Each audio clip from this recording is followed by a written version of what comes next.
black voice thing with him? It's not a black voice, not a black voice. You don't remember when you was in that meeting, you was like, we gonna get it lit up in here, this meeting lit. It was very lit. I keep it 100. When have I ever not kept it 100?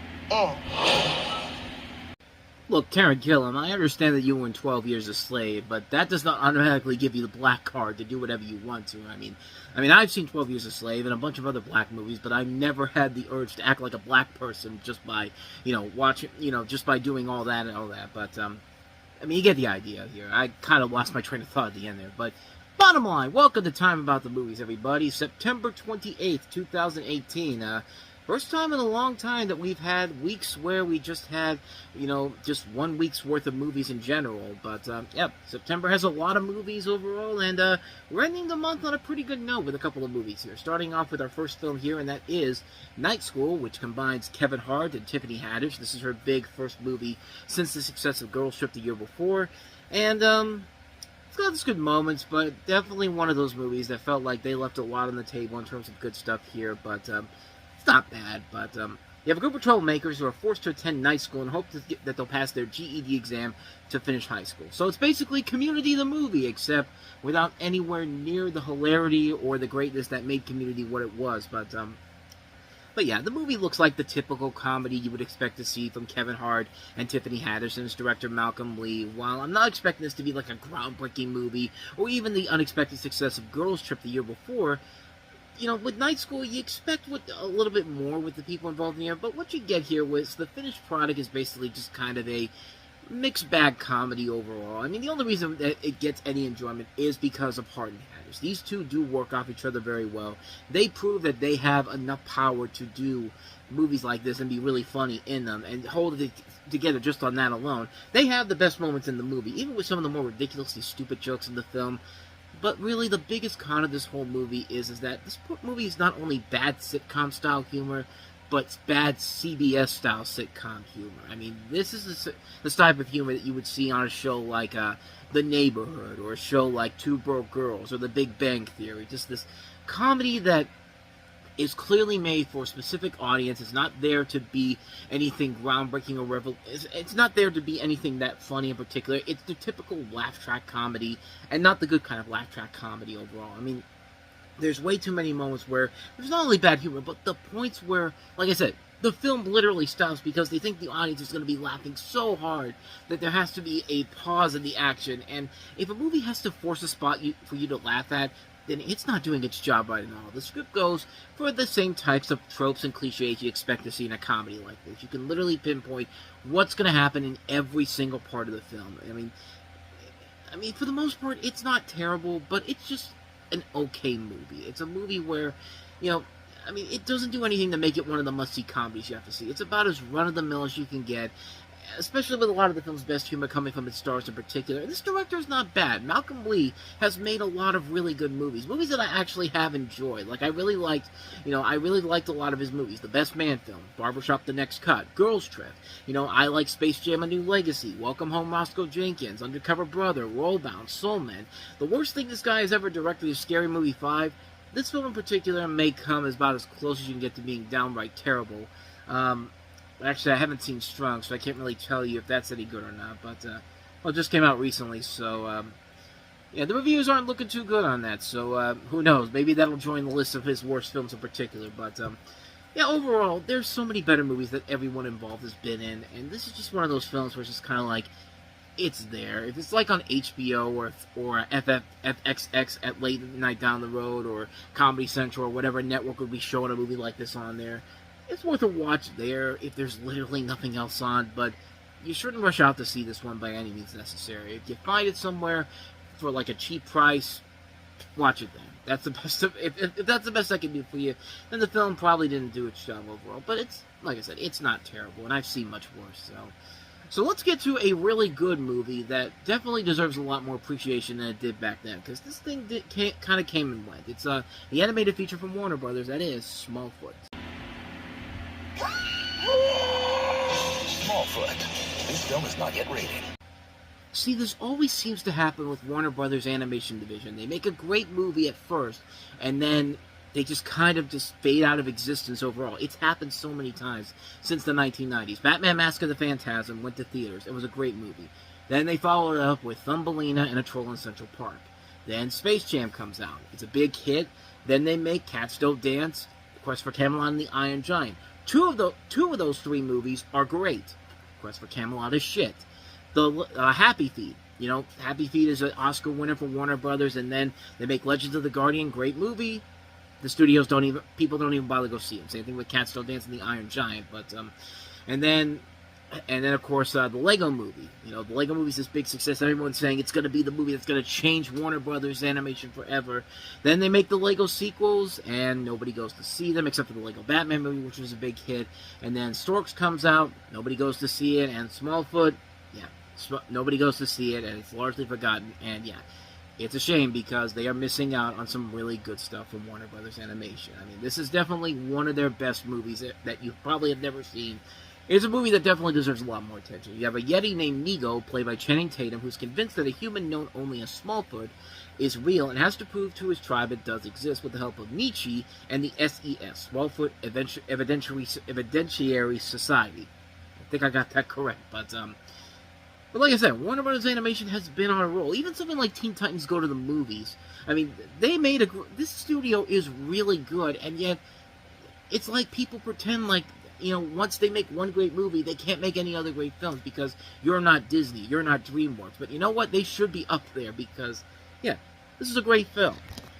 And I think it's funny because you look at the marketing for this and it just looks like your typical animated kids movie. And that's not necessarily a bad thing, but then you watch the movie itself and you end up seeing a lot more than you end up liking. It's like the studios are purposefully doing this solely on the idea of, you know, we're going to sell this as a predictable kids movie, and, you know, we're just going to make it seem so detestable that adults will have no reason to go see this movie. It's just like, why?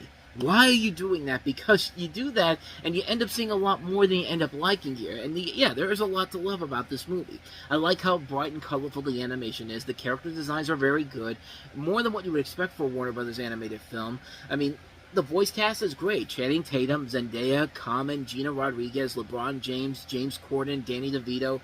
They work really well here. The characters are very likable. They're well executed. And it's a nicely written script. They do a good job of establishing the relationship between the Yetis and the humans, even though when one hears the other, they're hearing mostly gibberish. I think that's a pretty funny gag. You know, the script also does a good job of avoiding typical kids movie cliches and even putting these characters in unfortunate situations where you really don't know whether or not it's the right decision or not. But the second half of the movie takes the seemingly predictable storyline, but adds this new layer to it, kind of like what Hotel Transylvania, the Lego Movie, and Zootopia do. And it takes it up another level where it takes this difficult approach in the second half that I thought was very well done.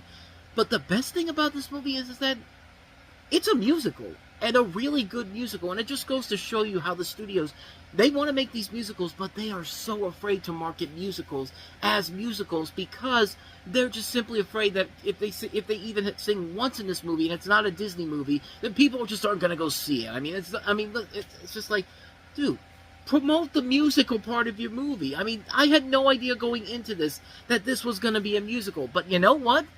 The music is really good. Actually, not just good, great. Like, there's a lot of good songs in this movie. I mean, one of the highlights of the movie is this great song from Zendaya. But then again, it's Zendaya. Zendaya is a great actress, but also she can sing.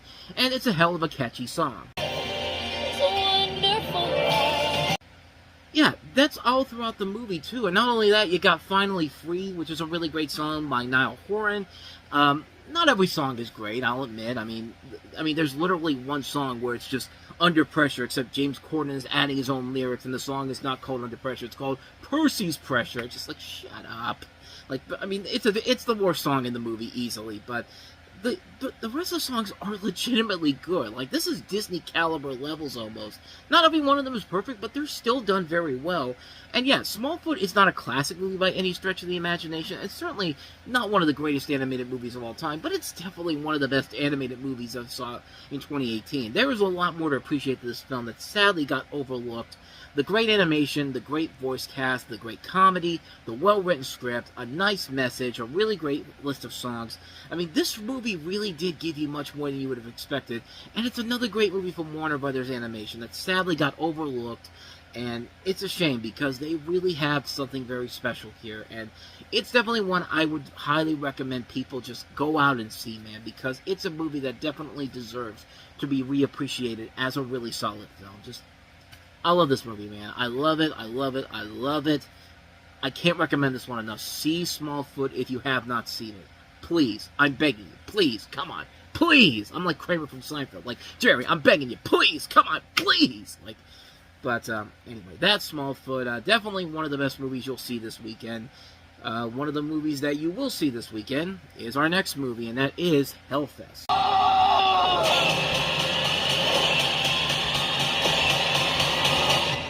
You came here to be scared, right?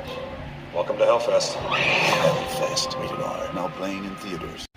Which is not the remake of Hellfest from 1980. That movie was called Hell Night, which of course starred Linda Blair, and this is why I need to do my research before I do this, which I'm never going to do because I'm doing this off the cuff here, but but I'll give it this. It definitely has a plot similar to Hell Night, but yeah, it's not the same movie.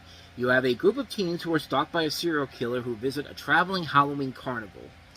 And this is directed by Gregory Plotkin, who's most known for directing, who's most known as an editor, honestly, but has also directed films such as he's been an editor working on films such as the Happy Death Day movies. He's done a lot of editing stuff all the way back to the 1990s, but recently he got a directorial debut with Paranormal Activity: The Ghost Dimension, which not really the best start overall, but he is somebody who has been a solid editor overall, and continues to work in the editing even to this very day. But every once in a while, he does direct a movie, and I'm looking at some of the films he's done, which really isn't a lot. It's 2 movies: Paranormal Activity: The Ghost Dimension, and Hellfest.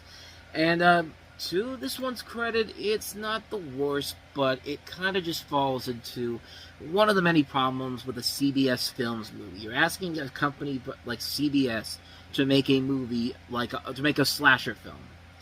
And how do you think that's going to play out here? Not very well, but to its credit, it's not the worst thing that I would have thought it would have been. It's not bad.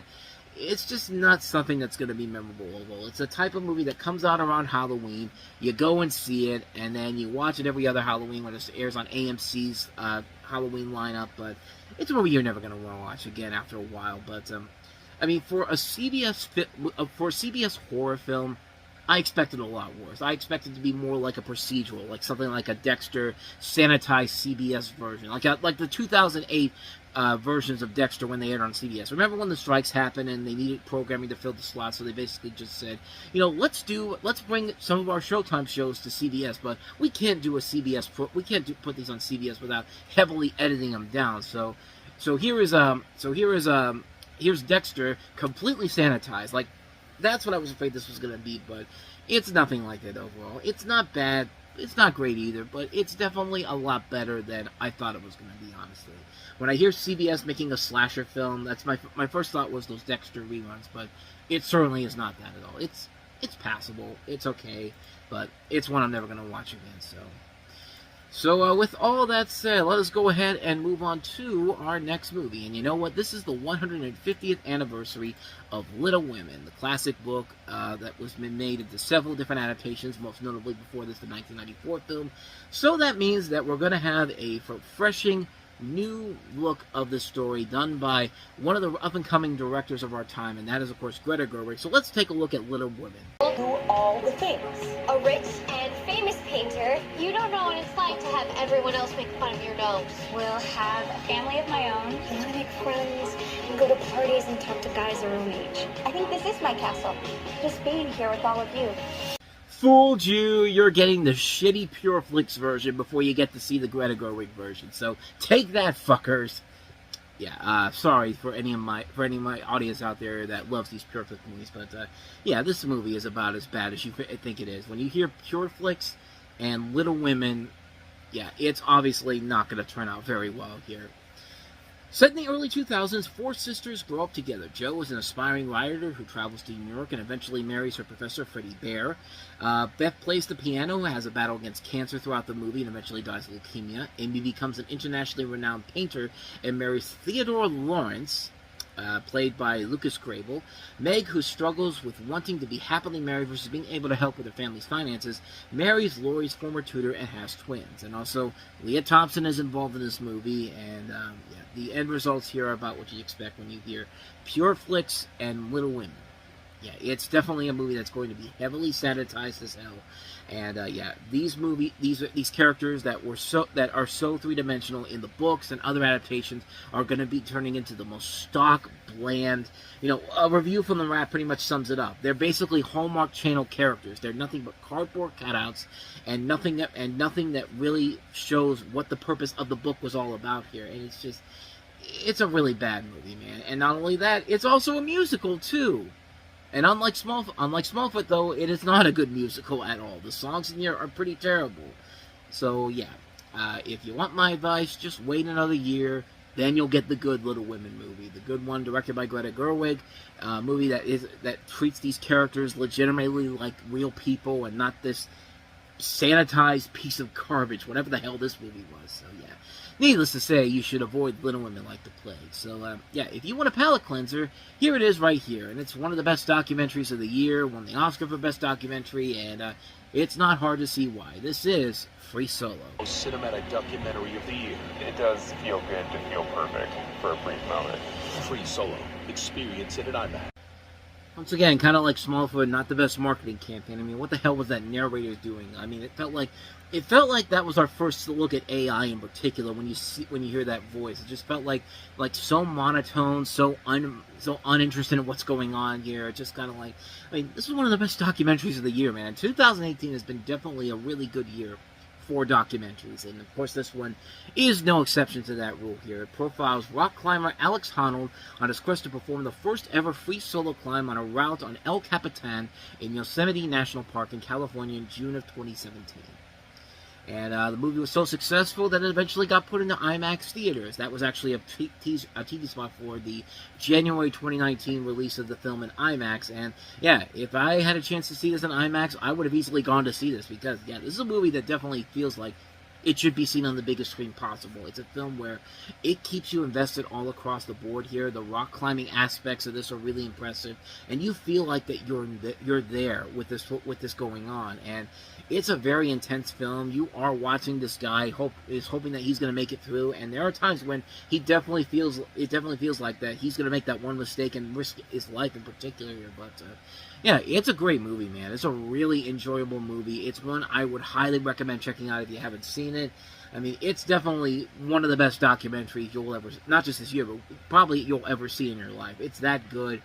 It's a great film, man. Free Solo is one I definitely recommend checking out. So, with all that said, let's go ahead and move on to our last movie that we have here, The Old Man and the Gun, which I thought was a Jeff Bridges film, but no. Turns out it's one of Robert Redford's last movies. The Old Man and the Gun, rated PG-13. Nope. And I didn't know that David Lowery also directed this. These two worked together on Pete's Dragon, and, this is the last film that Robert Redford did before retiring altogether, and it was the last film he did before he passed away in 2025. But, hey, what a hell of a way to go out, man. This is another great underrated film of his. He stars as Forrest Tucker, a career criminal and prison escape artist, and is loosely based on the script is loosely based on the 2003 article in the New Yorker titled "The Old Man and the Gun," which was later collected into the book by David Grain, "The Devil and Sherlock Holmes," and also features a cast that includes Casey Affleck, Danny Glover, Tika Sumpter, Tom Waits, Sissy Spacek. And like I said, directed by David Lowery, and a really good movie overall. This is another great movie that just kind of came and went. It didn't become the big blockbuster hit. It didn't become the big awards contender that they were hoping for, although Robert Redford did get a Golden Globe nomination for this. But it is a really good movie, man. It's a film that I was not expecting to be as good as it was. But, yeah, I mean, Robert Redford did make some bangers in his last couple of years working. I mean, this, Pete's Dragon, All Is Lost, Truth. This guy was committed to his craft, even as, he was coming to the twilights of his career in particular, and he was outstanding in a lot of really good movies, man. These are definitely movies that you should check out if you want to see some of Robert Redford's best late works. I mean, this is definitely a film that deserves some definite reappraisal overall. It's a great movie, a really well-made film, and a great cast overall. Not just with the people I mentioned, but you also have John David Washington in this, Elizabeth Moss, Keith Carradine, terrific, terrific cast, a great movie. The late Isaiah Whitlock is in here. I mean, it's a great film. It's one you should definitely check out if you haven't seen it already. I really enjoyed it, man. It's a really good, well-made film.